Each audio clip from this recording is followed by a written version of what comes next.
3교시 시작하겠습니다. 배당 순서인데요. 이건 시험에 2번밖에 안 나왔습니다. 시험에는 그렇게 중요하진 않은데 진짜 경매가 돈 벌려면 이게 배당 순서를 아는 게 좋겠죠. 만약에 세입자가 거기 거주하고 있는데 배당을 많이 받아가는 게 좋아요? 아니면 못 받아가는 게 좋아요? 낙찰받은 사람 입장에서 보면 받아가는 게 좋다고요? 상관없다고요? 피도 눈물도 없네요. 그렇죠. 어찌 보면 뭐 그렇게 따지면 피도 눈물도 없이 잔인하게 하려면 뭐 사실 낙찰받은 사람은 상관없죠. 이론적으로는. 근데 현실적으로는 보면 낙찰 배당을 다 받아놓고는 이사 못 가겠다 들어놓고 거품 물고 이런 일은 거의 없겠죠. 돈 다 받아놓고 뭔 소리 하냐 지금 배당 다 받아놓고 뭘 안 나간다고 이러냐 이러면 명분이 없잖아요. 근데 한 푼도 낙찰 배당 못 받으면 내가 어디가 얼어 죽으란 말이냐. 어디서 이사비라도 있어야 나가지. 어디 반지하라도 가려면 이사비라도 있어야 될 거 아니냐. 이렇게 할 수 있겠죠. 그래서 가급적이면 이왕이면 많이 받아가는 게 더 편하다고. 명도 받기가 편하다고요. 지금 반지하가 있는데요. 오늘 뉴스에 보니까 정부에서 이제 앞으로는 반지하 못 짓게 법 바꾼대요. 조례로 특수한 경우만 짓게 하고, 원래 반지하가 이 박정희 전 대통령 청와대 피습 사건 이후에 방공호로 쓰려고 만들었거든요. 그랬다 처음엔 사람 못 사는 게 아니었어요. 그러다가 이제 뭐 새를 놓다가 양성화됐죠. 암암리에 하다가. 그래서 지금 건축법 같은 데는 오히려 지하를 장려하고 있잖아요. 2분의 1만 땅속에 묻히면 지하층으로 인정되죠. 건축법에서. 옛날엔 3분의 2가 묻혔어야 돼요. 땅속에 3분의 2가 묻히고 밖으로 나온 건 3분의 1 이하여야만 했습니다. 지금 2분의 1만 묻히면 지하로 인정되고, 지하는 청수에 산입하지 않기 때문에. 근데 지금 다가구 같은 건 지하를 지을 수가 없어요. 주차장법을 만족시키려면은 피로티 구조로 해야 주차를 할 수 있잖아요. 그래서 지금 짓는 건 사실 지하를 하기가 어려워요. 지하층 파는 거에 대해서는 제한이 없어요. 지하 땅 속에 지구 끝까지 파도 된다고. 지하는 뭐 몇 층 밑으로 파면 안 된다 이런 규정 없다고요. 근데 안 파는 이유가 지하를 팔려면 돈이 많이 드니까 안 파는 거예요. 지상 한 5층 짓는 거하고 똑같아. 1층 지하 1층 파는 게. 지하 끝까지 파내려가면 12,000km 파내려가면 저 부에노스아이레스 나와요. 저 남미 나온다고. 지구 반대편에 6천 지구 지름이 한 12,000km 정도 되죠. 13,000km 가까이 됩니다. 자, 그럼 배당 받는 걸 보면 가장 먼저 집행 비용 이걸 미리 예납했잖아요. 예납한 거 미리 낸 거 이거부터 먼저 돌려준다고요. 예납, 집행 비용, 송달료 같은 거. 그 다음에 이게 집행관이 나와서 강제 집행을 하면 집행관들도 사람 데려와서 인부 데려와서 물건 들여내잖아요. 그럼 집행 비용이 돈 내야 돼요. 집행 비용. 그러니까 이사비 주고 그냥 차라리 합의하는 게 낫다고요. 그럼 높은 청수에 있으면 돈 더 많이 내고 그래야 돼요. 인부들 데리고 와가지고 강제 집행을 하니까 그 비용을 가장 먼저 배당해 주고요. 그 다음에 제3취득자의 필요비 유익비를 영순위로 배당. 영순위라는 거는 법에 있는 게 아니고 가장 먼저 해준다는 뜻이에요. 그래서 시험에 영순위가 1순위, 1순위가 2순위 이렇게 나올 수도 있어요. 그냥 순서가 먼저라는 뜻이지 반드시. 어떤 분이 인터넷에 질문했더라고. 0이 숫자가 큰 숫자가 1이 큰 숫자냐 뭐 이런 거 묻는데 그건 수학적으로 따지면 안 되고요. 어쨌든 가장 먼저 받는다는 뜻으로 영순위라고 일반적으로 많이 해요. 그 다음에 1순위 최고 먼저, 그 다음에 받는 게 뭐냐면 소액보전금 최우선 면제입니다. 주택임대차보호법, 상가건물임대차보호법, 근로기준법, 최종 3월분 임금, 근로자 퇴직급여 보장에 관한 법률에 따른 최종 3년간 퇴직금 이런 게 최우선 면제됩니다. 옛날에는 이게 최종 3년분 퇴직금이 아니라 그냥 퇴직금, 급여는 최우선 면제됐어요. 그러니까 회사 망해버리면 급여 주고 나면 나머지 사람 받아갈 게 없죠. 그 이제 최종 3년분 퇴직금, 최종 3월분 임금입니다. 최종 3년분 퇴직금이라고 하면은 퇴직금은 평균임금 1년 평균임금이 한 달 평균임금이 1년 퇴직금이거든요. 그러면 3년간 퇴직금이라고 하면 석 달 월급이라고 쉽게 말하면. 자, 그 다음에 2순위가 국세, 지방세 중 당해세입니다. 국세, 지방세 중 당해세. 이 학원 건물 요게 경매 넘어가면 요 건물분에 대한 재산세, 종부세는 다른 담보물권자보다 먼저 배당을 해줍니다. 근데 다른 담보물권자보다는 먼저 배당해 주는데 요번에 법이 바뀐 게 세입자가 있으면 세입자는 확정일자 받은 날이 이게 당해세보다 먼저면, 법정기일보다 먼저면 세입자 보증금을 먼저 배당해 주는 걸로 바꿨습니다. 그렇게까지 뭐 시험에 나올지는 모르겠는데 어쨌든 원칙적으로는 국세, 지방세 중 당해세가 먼저 배당을 받는다고요. 국세 우선주의에 의해서 먼저 배당을 받는데 이 다른 담보물권자보다 단 확정일자부 임차권자인 경우는 임차권이 더 선순위면 임차권자한테 먼저 배당을 해주겠다. 올해부터는. 자, 그 다음에 남는 돈이 있으면은 물권입니다. 담보물권, 확정일자부 임차권, 법정기일이 앞선 조세채권, 요 세 개는 순서가 먼저 돼 있으면 먼저 돼 있는 것부터 배당해 줍니다. 물권은 순서에 따라 배당해 주죠. 채권은 돈 빌려준 거는 1년 전에 빌려주고 2년 전에 빌려주고 3년 전에 빌려줬어. 각각 1억을. 그 지금 돈이 1억밖에 없으면 누구한테 먼저 갚아야 돼요? 맨 먼저 빌린 사람한테 먼저 갚아야 된다. 맨 나중에 빌린 사람한테 먼저 갚아야 된다. 똑같이 나눠 갚아야 된다. 답은? 똑같이 갚아야 됩니다. 채권 평등. 물권은 순서가 있는데 채권은 평등하다고요? 먼저 빌렸다고 먼저 받을 권리가 있는 건 아닙니다. 똑같습니다. 채권은 평등합니다. 그래서 이게 파산 선고를 하는 이유가 채권자를 위해서 파산 선고합니까? 채무자를 위해서 합니까? 채권자를 위해서. 채권자. 아까도 말했지만 지금 공평하게 똑같이 나눠야 되는데 먼저 자기가 좋아하는 사람 먼저 갚아버릴 수도 있잖아요. 그러니까 파산 선고 받으면 그때부터는 파산 관제인이 재산을 관리하고 자기가 자기 재산 관리 마음대로 못합니다. 자, 물건 주고 나도 남는 돈이 있으면 임금, 일반 임금 채권, 월급을 먼저 배당해 줍니다. 그래도 남는 돈이 있으면 세금 배당해 줍니다. 그래도 남는 거 있으면 각종 공과금 먼저 배당을 해줍니다. 전기세, 물세, 수도세, 전기세 이거는 잘못된 표현이죠. 세금은 국가나 지자체가 반대급부 없이 징수하는 게 세금이고요. 수도요금, 전기요금은 자기 쓴 만큼 내잖아요. 그건 세금 아니에요. 세금을 쳐올려가지고 아니 막 그렇게 뉴스에 막 인터뷰하니까 나오더라고. 지금 못 살겠다. 세금 쳐올려서. 무슨 세금 올리는데 물어보니까 전기세, 물세, 수도세 이래 하더라고. 그건 세금 아니에요. 요금이에요. 요금. 자기 쓴 만큼 내는 거잖아요. 세금은 내가 쓴 거하고 상관없이 반대급부 없이 국가, 지자체가 징수하는 게 세금입니다. 조세입니다. 그래서 세금 먼저 배당해 주고요. 월급, 세금, 그래도 남는 게 있으면 공과금, 그래도 남는 거 있으면 일반 채권입니다. 현실적으로 이거 일반 채권이 받을 가능성이 있어요, 없어요? 경매 넘어가면? 경매 넘어가면 여기 물건도 다 못 받는다고 봐야 돼요. 물건도 후순위 물건 못 받으니까 그걸 갖다 미국에서는 뭐라고 불렀어요? 서버 프라임 모기지론, 비우량 채권.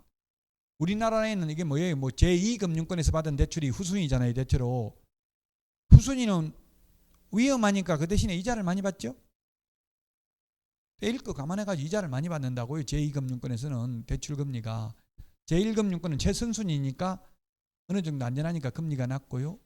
그래서 위험과 수익은 비례하느라고 했습니다. 그 서브프라임 모기지론 그 미국에서 이게 문제가 됐었잖아요. 실제로는 물건도 다 받기 어렵다는 이야기입니다. 자, 지금까지 했던 내용들 중에서 이제 바뀐 민사집행법 2002년도에 도입된 제도들인데요. 1번에 보면 미등기 건물도 부동산의 방법으로 강제 집행을 할 수 있습니다. 1번은 시험에 나온 적은 없습니다. 그래서 우리 교과서에는 없습니다. 시험에 안 나왔는데 이게 바뀐 내용이니까요. 이게 왜냐하면 이제 실무적으로 보면 롯데백화점 같은 거는 거의 건물이 소유권 보존 등기가 안 되어 있대요. 대부분. 안 돼 있어도 건물은 원시취득이잖아요. 지은 사람 소유잖아요. 원시취득이니까. 그러니까 만약에 악덕 채무자들이 건물은 지어놓고 사용승인 받아서 사용검사 받아서 사용을 하면서 등기를 안 해버리면 경매 넘길 수 없었다고요. 따라서 이제 채무자 명의로 건축 허가 받은 것만 있어도 입증할 수만 있어도 부동산의 방법으로 강제 집행할 수 있다고요. 그 다음에 1기 2회 입찰. 지금 여주 같은 데 가면 하루에 한 번밖에 안 하잖아요. 근데 하루에 2번 할 수 있는 제도가 생겼다. 그럼 두 번째 할 때 가격을 안 깎아줘요. 오전에 유찰돼 가지고 1억 사라고 했는데 아무도 써낸 사람 없어. 그럼 오후에 또 1억부터 시작하면 입찰할 사람 있어요, 없어요? 현실적으로 이론적으로는 이 2번 입찰이 가능한데 가격을 안 깎아준다고 2회 입찰할 때, 유찰돼서 3매각 할 때는 가격 깎아준다고 했죠. 그래서 이게 대전지방법원 천안지원에서 하다가 지금은 하는 데가 없습니다. 아무도 입찰 참여 안 하니까 자동으로 없어진 거예요. 할 수는 있어요. 이론적으로 1기 2회 입찰, 기간 입찰, 일주일 이상 한 달 범위 내에서 입찰 기간을 주고 기간 끝나고 나면 일주일 안에 매각기를 정해서 매각하는 방식을 기간 입찰. 이게 완벽하게 비밀을 보장해서 높은 가격으로 매각을 유도할 수 있는 장점은 있습니다. 단점은 기간이 오래 걸리니까 이자가 늘어나는 단점이 있습니다. 호가 경매, 입으로 불러가면서 높여가는 걸 부활은 했다. 그러나 현재 부동산에 대해서는 시행하지는 않고 있다. 할 수 있습니다. 이 시험에 나오면 할 수 있습니다. 시험은 현실적인 걸 내는 게 아니라 법조문에 있는 걸 내는 거잖아요. 그래서 할 수는 있다. 매수보증금, 이게 시험에 5번이 가장 많이 나왔다. 암기 프린트 56번에 10분의 1에 동그라미 1번. 최저 매각가격이 10분의 1이다. 옛날에는 입찰가, 응찰가, 매수 신청가의 10%였다. 자기가 써낸 금액의 10%였다. 지금은 최저 매각가격의 10%이다. 항고보증금의 항고보증, 매각 허가 결정에 대해서 허가해주면 안 된다라고 항고, 상급법원의 일을 제기하는 걸 항고라고 합니다. 명령이나 결정에 불복하는 걸 항고라고 합니다. 1심 판결에 불복하는 걸 항소라고 합니다. 그러면 2심 판결에 불복하는 걸 상고라고 하고요. 2심 결정에 매각 결정에 불복하는 것을 재항고라고 합니다. 그냥 법률 용어입니다. 이거는 항고를 하면, 예를 들면 우리 학원 이게 경매에 낙찰됐는데 낙찰 매각 허가해주면 안 된다. 항고를 하면은 계속 소송 절차가 진행 중이면은 여기 있는 세입자들은 월세 안 내고 계속 장사할 거 아니에요. 그러니까 옛날에는 항고보증금을 안 받았는데 안 받아 보니까 무조건 100% 항고가 들어오는 거예요. 그러면 또 몇 달 그냥 장사하는 거예요. 월세 달라고 하면 뭐라고 하겠어요? 지금 월세 보증금 다 떼게 생기는데 보증금 내주면 월세 줄게, 이런 식으로 할 거 아니에요. 그러니까 아무도 안 준다는 얘기. 월세 경매 넘어간다는 소리 들리면 월세 아무도 안 내겠죠. 월세만 안 내는 게 아니라 수도요금까지도 안 내요. 전기요금도. 그래서 전기 끊기고 이래요. 그러면 그 세입자들끼리 모여가지고 우리 전기요금 내자, 뭐 이렇게 해가 다시 전기 사용하고 이런 식으로 해요. 현실적으로. 그래서 고의로 경매 절차를 지연시키기 위해서 100% 항고를 했는데, 지금은 항고가 기각되면 채무자 소유자는 아예 항고보증금을 몰수해서 배당재단에 편입하고, 채무자 소유자 이외의자가 한 항고가 기각되면 대법원 규칙이 정한 이율에 의한 이자 빼고 나머지 금액만 돌려줍니다. 그러다 보니까 지금 제가 그 학회에 나가서 그 집행관들이나 사법보좌관들 이야기 들어보니까 항고하는 건수가 한 건도 없대요. 실무적으로 하나도 없대요. 아예. 옛날에는 무조건 그냥 항고를 했다는 이야기, 정당한 이유 없이 했다는 이야기입니다. 이건 매각대금의 10%입니다. 최저 매각가격이 10% 아니고요.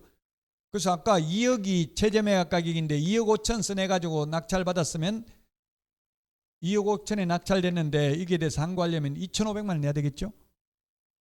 매각대금의 10%가 되겠습니다. 암기 프린트 56번 맨 밑에 동그라미 3번에 있습니다. 이게 시험에 두 번째 많이 나왔습니다. 이게 최고 많이 나왔고요. 그 다음에 차순위 매수 신고도 시험에 많이 나왔고요. 시험에 경매는 여러분들이 다 하기 힘들어요. 기출문제 나왔던 것만 정확하게 파악하시면 된다고요.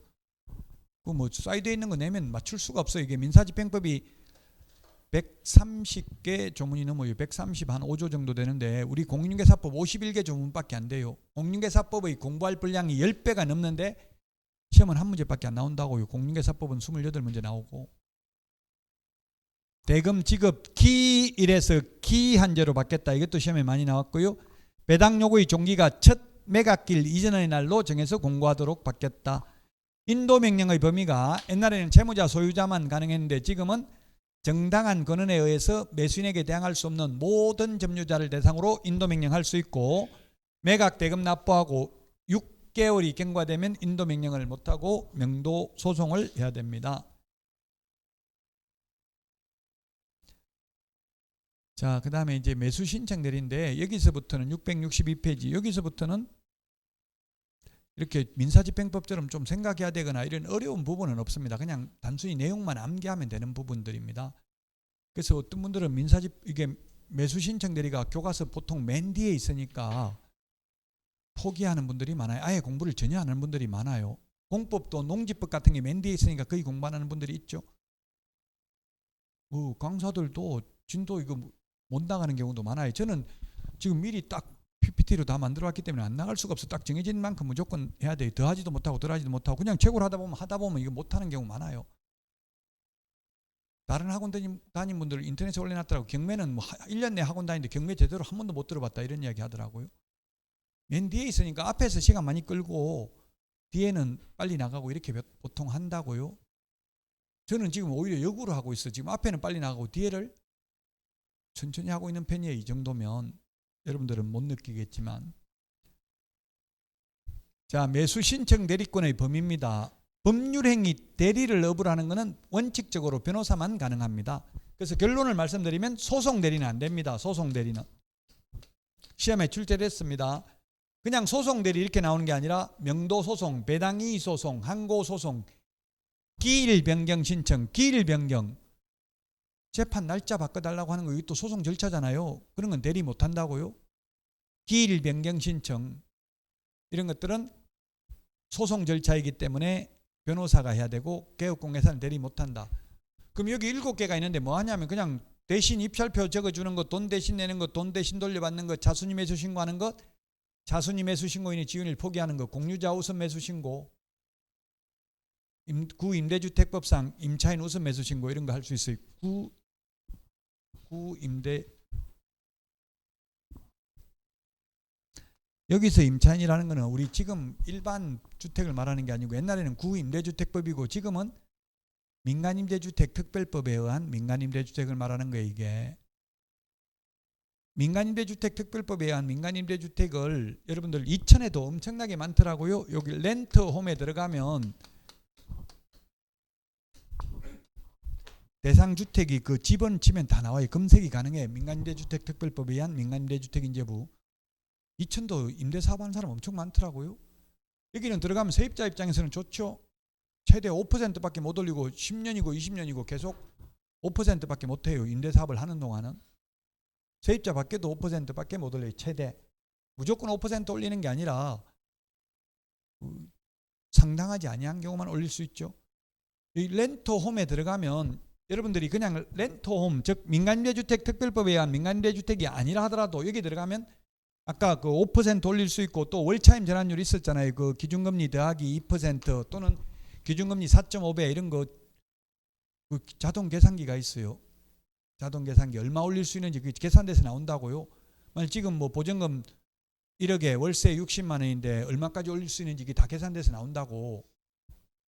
그러니까 여기 들어가서 계산해 봐야 돼. 잘못하면 그러면 잘 모르고 잘못해서 계산했다. 처벌받아요? 안 받아요?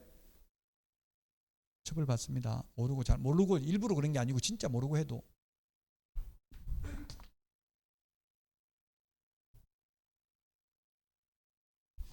어제 그 민법 교수님인데 지금도 현직에서 민법 강의를 하고 있어요. 근데 중개업을 하고 있어요. 유튜브 구독자가 수만 명이 돼요. 그 지금 저하고도 뭐 같이 지금 민법 강의 저하고도 같이 하는 데가 있는데 민법 교수님인데 강의하시는 분인데 중개업을 하고 있어요. 중개업을 하는데 유튜브에 올려가지고 그냥 아는 사람 없고 그냥 저기 뭐 친목회 이런 데 가입도 안 하고요. 그냥 유튜브에 올려가지고 전국에 있는 땅 그러면 엄청나게 조회수가 뭐 수천 건이 넘어요. 올리면.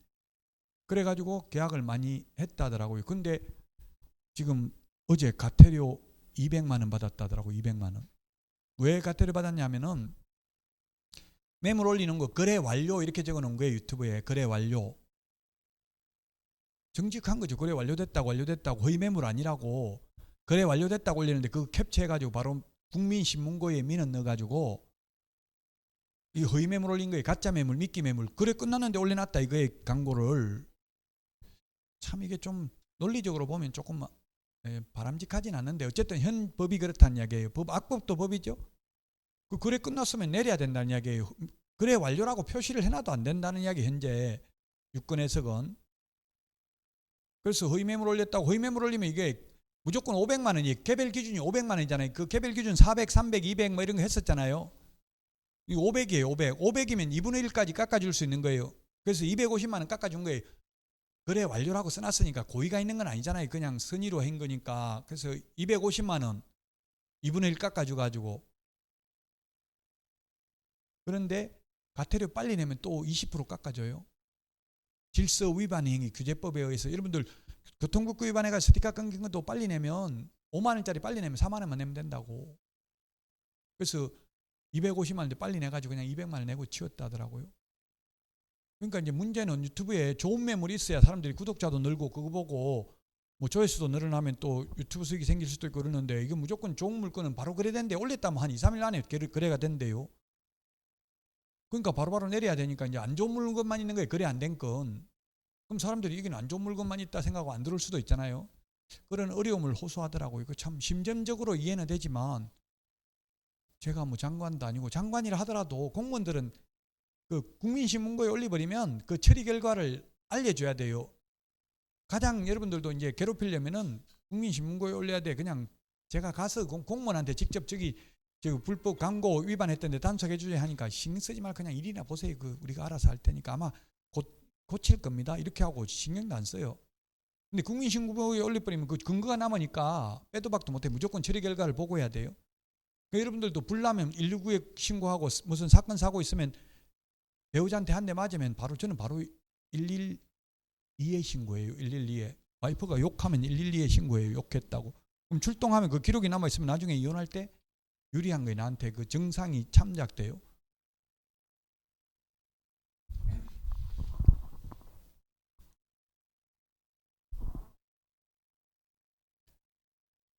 자, 어쨌든 소송 대리는 못한다. 그 다음에 지금 매수 신청 대리 대상물하고 중개 대상물하고 똑같아요. 우리 부동산 거래 신고 대상물은 임목, 공장재단, 광업재단은 부동산 거래 신고 대상은 아니었죠. 중개 대상물하고 매수 신청 대리 대상물은 똑같습니다. 토, 근, 익, 광공, 토지, 건축물, 임목, 공장재단, 광업재단 똑같습니다. 자, 그 다음에 매수 신청 대리인 등록. 여기서부터 좀 중요합니다. 한 문제 나옵니다. 한 문제. 내용은 지금 오늘 할 내용이 많잖아요. 여기서 한 문제 나와요. 자, 중개사무소 개설 등록은 등록관청이 하는데 매수 신청 대리인 등록은 지방법원장에게 하고요. 중개사무소 개설 등록 처분 통지는 7일. 암기 프린트 2번 맨 밑에 보면 7일인데 요거는 14일입니다. 등록 요건 이게 동그라미 1번이 우리 교과서에는 뭐라고 적어놨어요? 이거 교과서에는 663. 이 동그라미 1번을 뭐라고 적어놨냐고 663.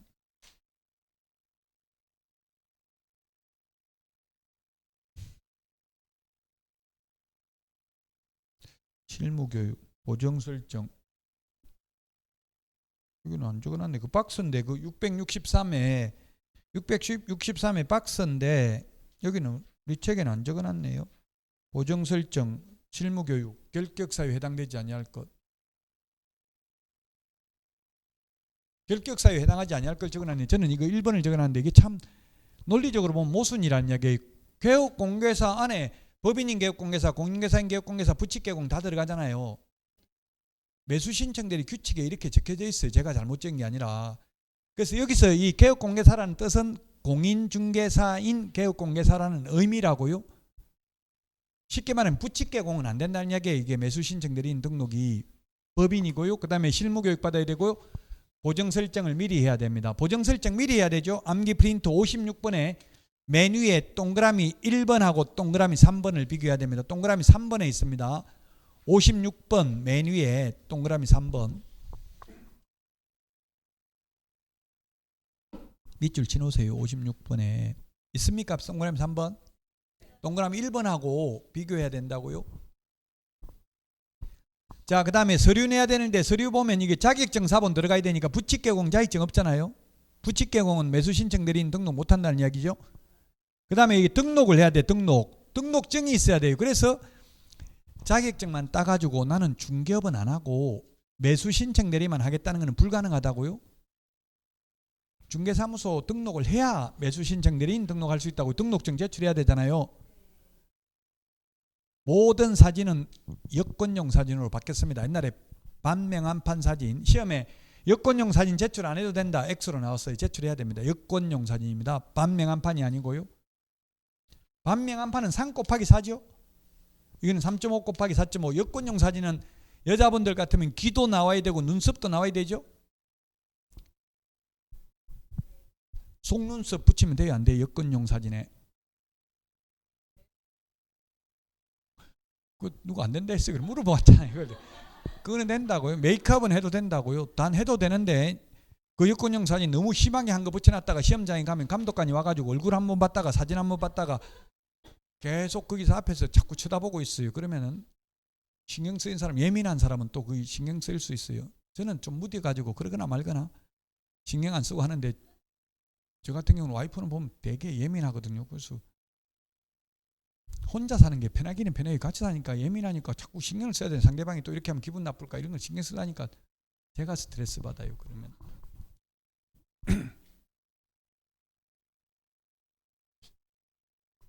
지금은 참 와이프 눈치 봐야지, 자식 눈치 봐야지 참 편한 게 아닌 것 같아요.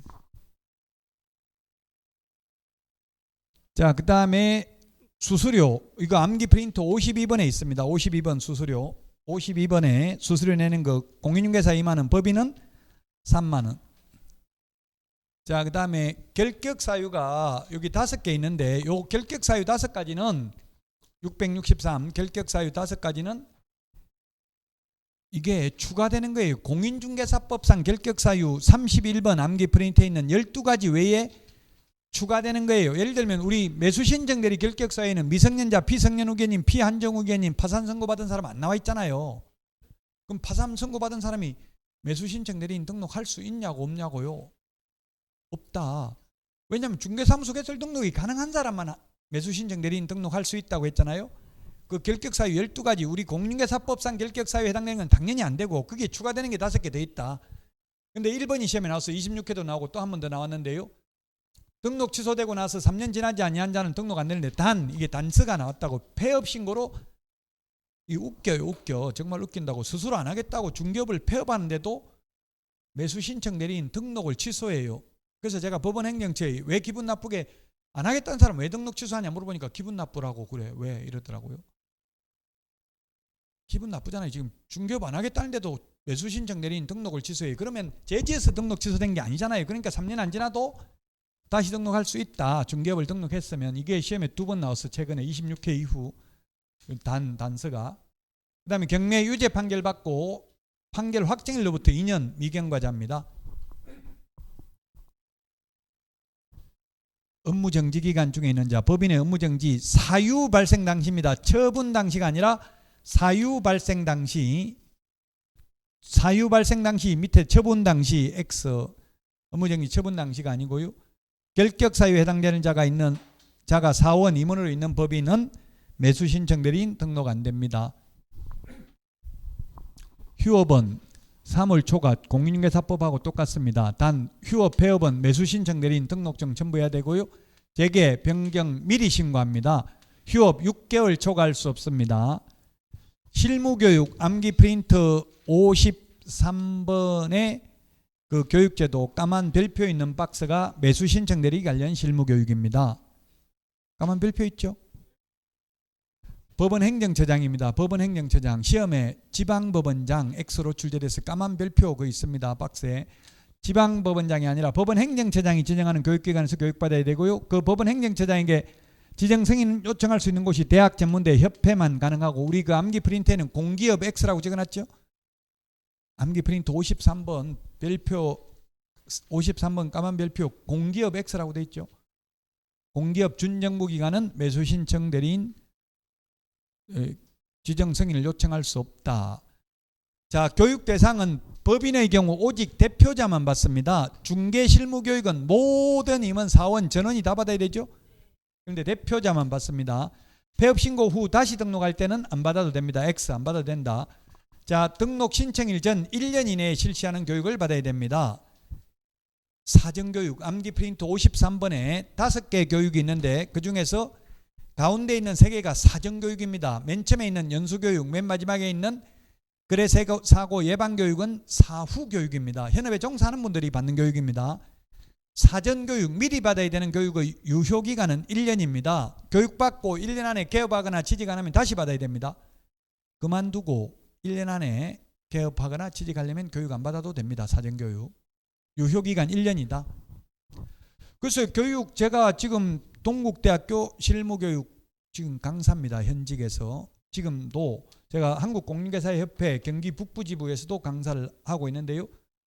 이 동국대학교 강의하러 들으러 오는 분들 지금은 올해 여러분들은 아마 안 가고 인터넷으로 들을 수도 있어요. 지금 인터넷에 동국대학교 공인중개사 실무교육 치보면 사이트가 나와요. 거기에 접속해가지고 돈 내고 그냥 수료증 출력해가지고 제출하면 됩니다. 뭐 전국 어디에 있든지 간에. 그 제가 그 강의할 때 동국대 오시는 분들 신라호텔 옆에 보면 동국대 있잖아요. 신라호텔이죠. 그 옆에 있는 게. 친구 결혼식 하는데 신라호텔 거기 가보니까 스테이크 다 시급 빠진 거 주고 스테이크 20만 원이더라고요. 그게 20만 원짜리 먹고 참 부조를 5만 원만 할라도 그렇고 참 이걸 얼마나 해야 되는가. 그 의사인데 친구 의사인데 뭐 돈 해봐야 안 하고 싶지가 않더라고. 해봐야 그 10만 원 하든 5만 원 하든 별로 그 사람 재산에 영향을 미치지는 않을 것 같아요. 우리 같은 사람은 5만 원 10만 원 고맙지만 참 고민되더라고. 어떻게 해야 될지. 거기는 뭐 미리 예약 올 사람 미리 예약도 해야 되고 오면 그 좌석에 다 이름도 다 적어 놓더라고. 신라호텔은 그 뭐 이름 안 적은 사람 들어가도 못하고 쫓긴 할 뻔했어요. 가면 뭐 들어가지 못해요. 이름 예약 미리 사전에 예약 안 돼 있으면. 그 연예인만 그런 줄 알았어요. 연예인들은 다 미리 미표 다 주가지고 그 초청장 있는 사람만 들어올 수 있죠. 그 신라호텔 옆에 보면 동국대학교 있어요. 거기 가면 선임식당 굉장히 최선당이라고 있어요. 맨 위에 꼭대기 올라가면 맛있어요. 돈은 8,000원밖에 안 하는데 지금 올랐을 거예요 이제. 자, 교육 시간은 32시간 이상 44시간 이하입니다. 교육 시간 그 암기 프린트 53번에 나와 있습니다. 과목 지급윤리가 교육 과목에 들어가 있지 않는 것은 거래 사고 예방 교육 하나밖에 없습니다. 지급윤리. 그 말은 지금 교육공개사들이 지급윤리를 잘 지킨다는 이야기, 안 지킨다는 이야기예요. 지키는 사람도 있고 안 지키는 사람도 있으니까 교육하기죠. 다 지키면 할 필요도 없죠. 교육. 일부 몰지각한 사람도 있어요. 한두 명은 12만 명이나 되니까 사람 많다 보면 별의별 사람 다 있잖아요. 그 오래 하려면 가급적 윤리를 지키고 법대로 정석으로 하는 게 오래 편하게 할 수 있어요. 사기치가지고 감옥 갔다 와서 그냥 한 몇백억 벌어가지고 평생 살려면은 사기치도 되겠지만, 그래서 제가 경매에 이런 거 투자 클럽 이런 건 안 했다고요. 한 번도. 그런 거 했으면 분명히 누가 이 강의하는데 사기꾼 하고 찾아올 수도 있어요.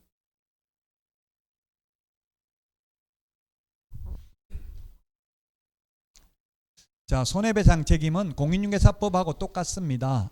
그래서 뭐 시험에 잘 나오지는 않고요. 단 보정 설정은 미리 해야 되는 거고요.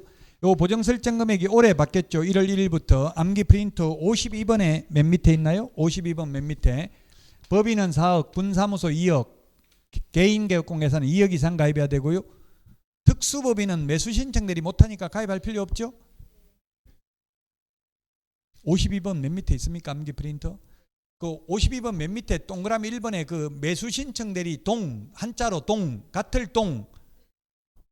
똑같다는 얘기 금액. 그 적을 난이 없으니까 동, 같을 동자.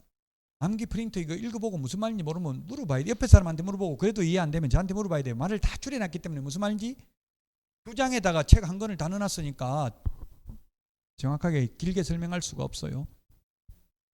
자, 보정 설정은 보정보험이나 공제나 공탁 중에서 아무거나 가입하면 됩니다. 세 개 다 가입해도 되고 셋 중에 하나만 가입해도 됩니다.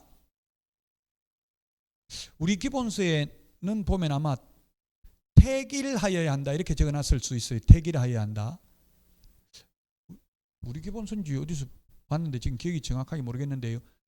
택일하여야 한다. 이거는 시험에 나온 적은 없는데요. 그렇게 돼 있어요. 택일해야 된다.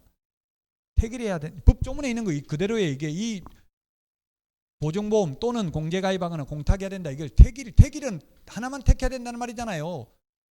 하나 택해도 되지만 택 2 해도 되고 택 3 해도 돼. 국민들이 택 3 했다고 피해보는 거 없잖아요. 꼭 택일하여야 한다 이런 거 시험에 나온 적은 없지만 모의고사에 보니까 혹시 모의고사에 택일하여야 한다 O 돼 있으면 뭐 어쩔 수 없지만 그거는 실제 시험에 그렇게 나온 적 없어요. 택 2 해도 되고 택 3 해도 돼요.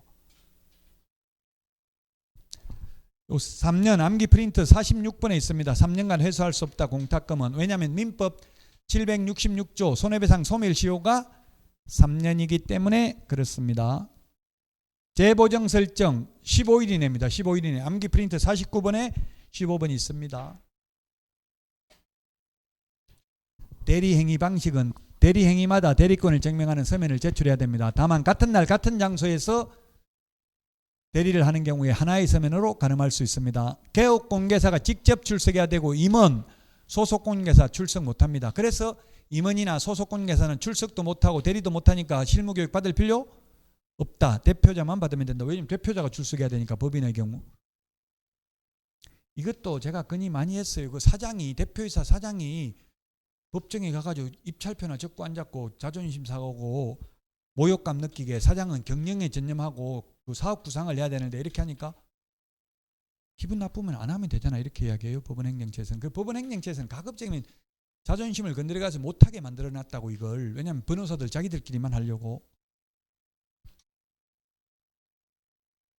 사건 우리 공인중개사법에서는 계약서만 5년 보존인데 매수 신청 대리 관련 서류는 모두 5년이에요.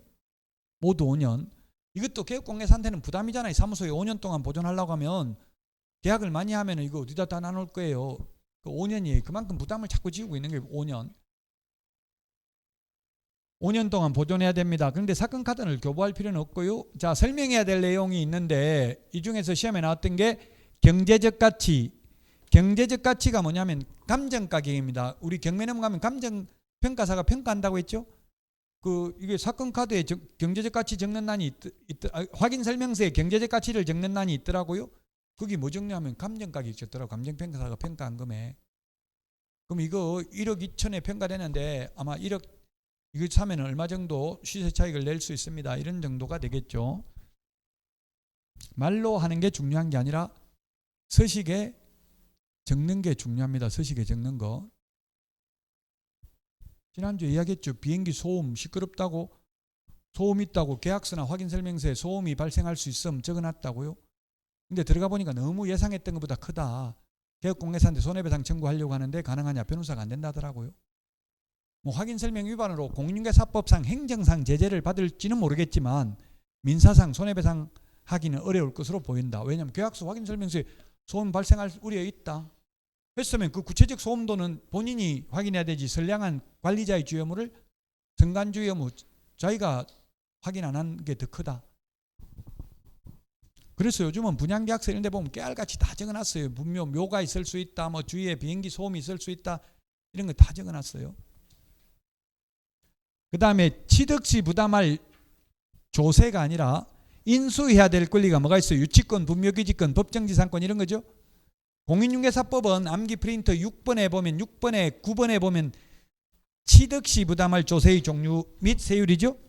근데 매수 신청되는 취득세가 아니라 취득함에 따라 부담해야 될 유치권, 분묘기지권, 법정지상권 이런 거 설명해야 됩니다. 암기 프린터는 34번에 맨 밑에서 세 번째 까만 별표에 보면 있죠. 이 암기 프린터 2장에 시험에 자주 나오는 거는 다 적혀져 있어요. 80점은 받을 수 있어요. 이 2장만 다 하면. 2장도 많다고 깜짝 놀래면 1년 내에 해야 되는데 1년 내에 지금 이달에 다 해야 되는 게 아니고 1년 내에 한다고 지금 보면 저도 고민을 많이 했고요. 다른 강사들도 이 암기하는 걸 지금은 말 안 하더라고. 막판에 이야기하는 경우가 있더라고요. 근데 제 생각은 그래도 똑같은 내용이라도 계속 반복을 해야 또 듣고 잊어먹고 듣고 잊어먹고 반복해야지 막판에 하면 힘들어요. 그래서 계속 보고 잊어먹고 보고 잊어먹고 밑줄 계속 치시라고요. 자, 위임계약 체결한 경우 확인설명서를 교부하고 4번을 5년 모두 5년 보존입니다. 5년 보존. 위임계약 체결한 경우 위임계약이 뭡니까? 낙찰받아 달라고 위임계약을 체결한 거죠. 자, 보수입니다. 보수인데 어제 그 민법 강의하시는 분도 수수료 이렇게 이야기하더라고. 수수료. 제가 그래서 물어봤 아마 가태료를 했으면 이해관계인이 민원 넣었을 가능성이 많다. 제3자가 우리나라에서 남의 일에는 잘 안 하는 경우가 많죠. 뭐 해봐야 나한테 이익되는 건데 뭐 때문에 하겠어요. 그건 경쟁중개업소에서 많이 싸웠다든가 이러면 민원 넣을 가능성이 있다는 이야기예요. 저는 한 번도 가태료나 업무정지 당해본 적이 없어요. 왜냐하면 싸움을 안 했으니까. 싸움 걸면 그냥 제가 무조건 져니까 그냥 무조건 원하는 대로 다 해주면 싸울 일은 없잖아요. 그 대신에 손해죠. 돈은 많이 못 벌죠.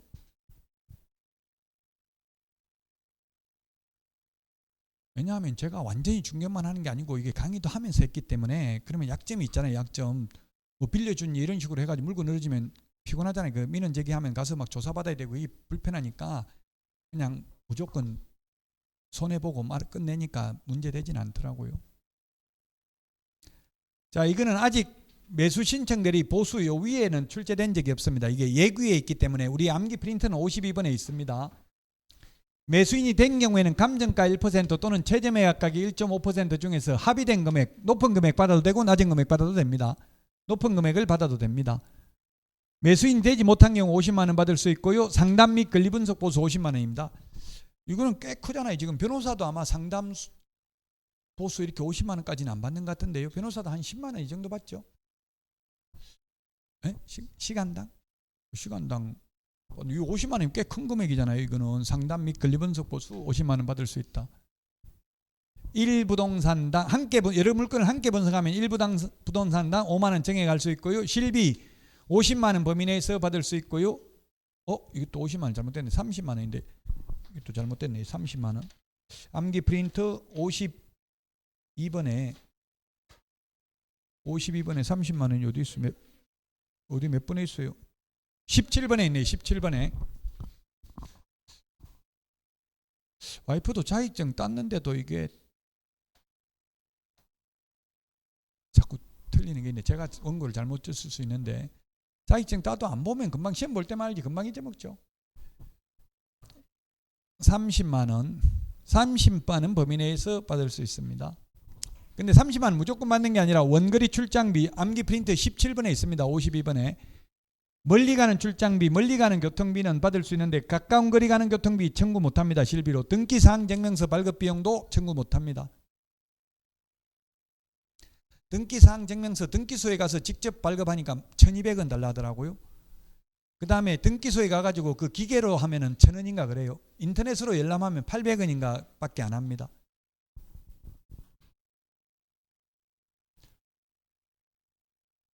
자, 그 다음에 보수 지급 시기는 이거는 출제됐습니다. 동그라미 1번 보수 지급 시기. 우리 공인중개사법상 보수 지급 시기는 약정이 없으면 거래 대금 지급이 완료된 때죠. 잔금 처리야 받을 수 있는데 매수 신청 대리는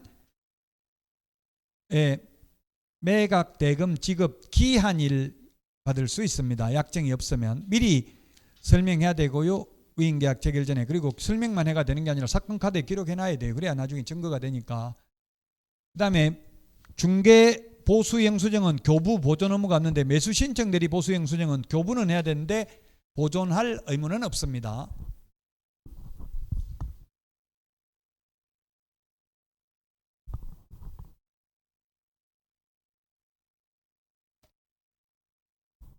개업공개사의 의무입니다. 신성실 의무가 있고요. 공정하게 대리할 의무가 있고 비밀 지켜야 되고요. 민사집행법상 집행관이 조치에 따라야 된다. 이 시험에 잘 안 나오니까 그냥 읽고 넘어가는 거예요. 이거는 전부 통틀어서 한 문제잖아. 오늘 이게 내용 다 해서 게시해야 되는 거 요거는 공인중개사법상 5개 게시해야 되고 추가로 3개를 더 게시해야 되는 거예요. 추가로. 그럼 등록증이 몇 개 게시되냐면 3개 게시되는 거예요. 중개사무소 개설 등록증, 매수신청 대리인 등록증, 사업자 등록증. 매수신청 대리하고 중개업은 반드시 같이 해야 되거든요. 중개업은 안 하고 매수신청 대리만 할 수는 없습니다. 법원 행정처장이 인정하는 특별한 경우를 제외하고는 법원의 명칭이나 휘장을 표시해서는 아니 되고요. 그 다음에 등록 취소되면 매수신청 대리에 관한 매수신청 대리 업무에 관한 표시 등을 제거해야 되고 이거 맨 마지막이 중요합니다. 매수신청 대리 업무 정지당한 경우 출입문에 표시해야 됩니다. 암기 프린트는 20번에 맨 밑에 보면 있습니다. 20번에 맨 밑에 동그라미 2번 매수신청들이 업무정지되면 출입문에 표시해야 된다. 그 옆에 슬래시하고 업무정지 사실은 출입문에 표시 의무 없다. 즉 중개업은 업무정지당해도 출입문에 표시 안 해도 되는데 매수신청대리는 표시해야 된다는 이야기예요.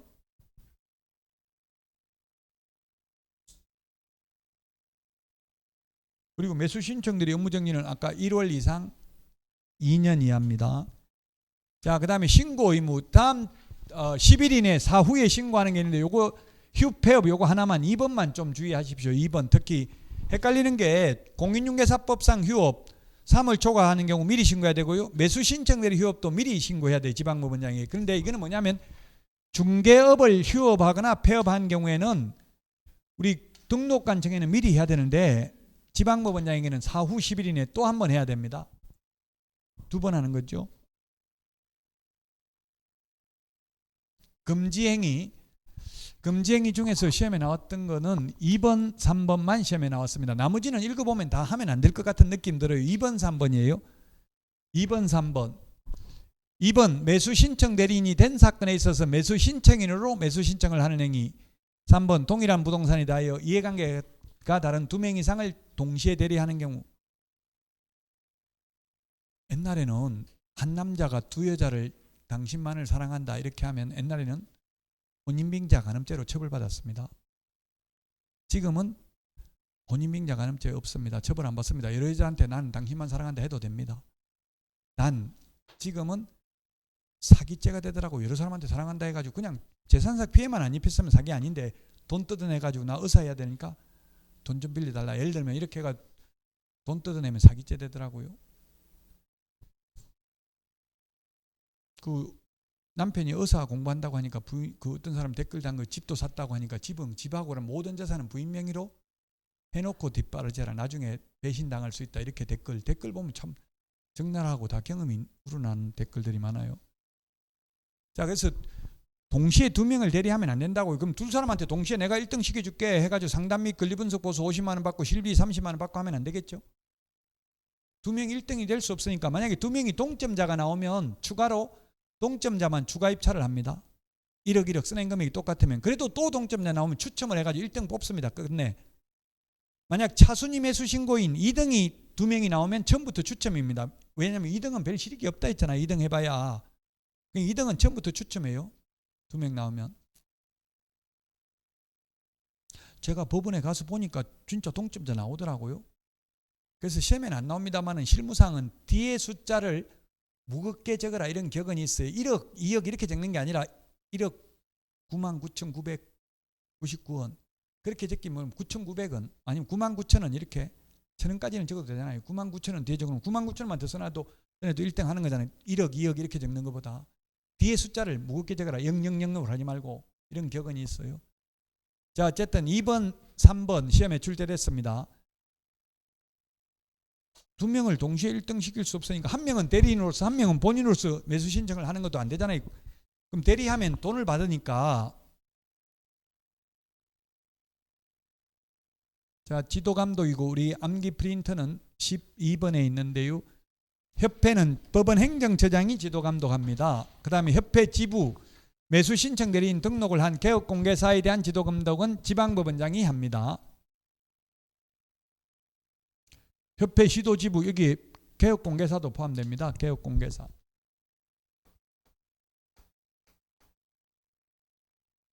이것도 사진 개업공개사 사진 좀 찍으세요. 개업공개사. 그 암기 프린트 12번에는 나와 있죠. 12번 동그라미 3번 3번이 아니고 동그라미 3번 4번에 있네. 4번 협회 지부 매수 신청 대리인 등록을 한 개업공개사라고 돼 있죠. 요거는 지방법원장이 합니다. 지방법원장은 아니 이게 일부 자리가 없으면 안 적으면 되는데 자리가 많으니까 적는 게 낫겠죠. 이것도 지방법원장은 지원장과 협회 시도지부에 위탁할 수 있고 위탁받은 지원장과 협회 시도지부는 지체 없이 그 실시 결과를 지방법원장에게 보고해야 됩니다. 자, 그 다음에 통지가 있는데 협회는 등록관청으로부터 등록, 휴폐업 신고, 자격 취소, 자격정지, 등록 취소, 업무정지 등을 통보받은 후 10일 이내에 법원 행정처장에게 통지해야 되고요. 법원 행정처장은 협회로부터 통지받은 내용을 지방법원장에게 통지해야 됩니다. 지방법원장은 매월 등록, 행정처분 및 신고된 사항을 다음 달 10일까지 법원 행정처장에게 통지해야 되고 법원 행정처장은 매월 등록, 행정처분 및 신고된 사항을 다음 달 15일까지 협회에 통지해야 됩니다. 요 부분이 시험에 잘 나오지는 않고요. 우리 암기 프린터는 이게 10일이 암기 프린터 40번에 동그라미 3번, 4번, 5번 세 군데 나와 있습니다. 암기 프린트 40번에 동그라미 3번, 4번, 5번에 있습니다. 자, 이게 절대적 등록 취소, 임의적 등록 취소 사유, 이것도 시험에는 거의 잘 안 나옵니다. 우리 공인중개사법은 2문제 나온다고 암기하라고 했죠. 이거는 매수 신청 내린 내용 전부 다 합해서 한 문제밖에 안 나온다고 했잖아요. 그래서 이거는 잘 안 나오는데, 다만 2번이 기분 나쁘니까 좀 이해가 안 되니까 논리적으로 보면 스스로 폐업했는데 아까 등록 취소한다고 했잖아요. 폐업했는데도 요거 좀 하나 2번만 기억하시고요. 나머지는 읽어보면 좀 느낌이 오는 거고요. 그 다음에 임의적 취소 동그라미 7번, 동그라미 7번, 임의적 취소 동그라미 7번. 우리 암기 프린트는 44번에, 암기 프린트 44번에 12번하고 15번입니다. 12번, 15번 차이점. 12번, 15번.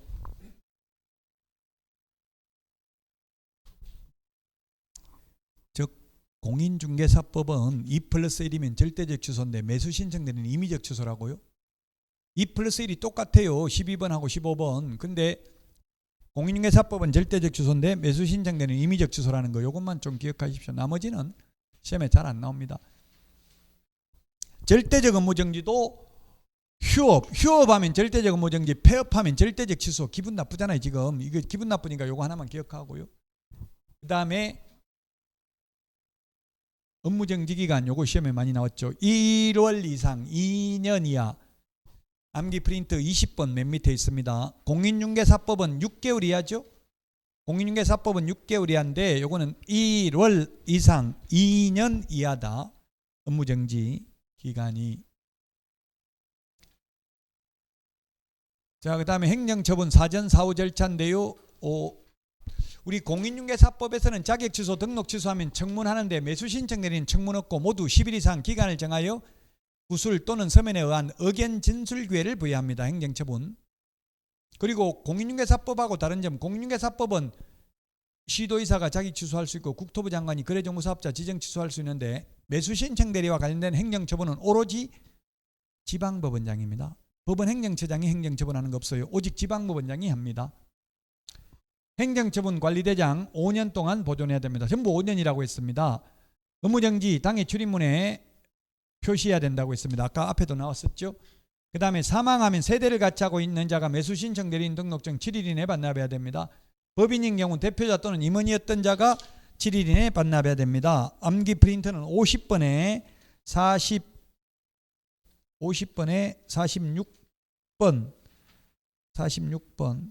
45번에 있습니다. 45번, 47번에 있습니다. 45번, 47번. 암기 프린트 51번에 45번, 47번에 있습니다. 지금 이거는 좀 생소할 거예요. 뒤에 있고 시험에 잘 안 나오고 이러니까 아마 다른 데서 공부했다 해도 이런 걸 안 했을 가능성이 많아요.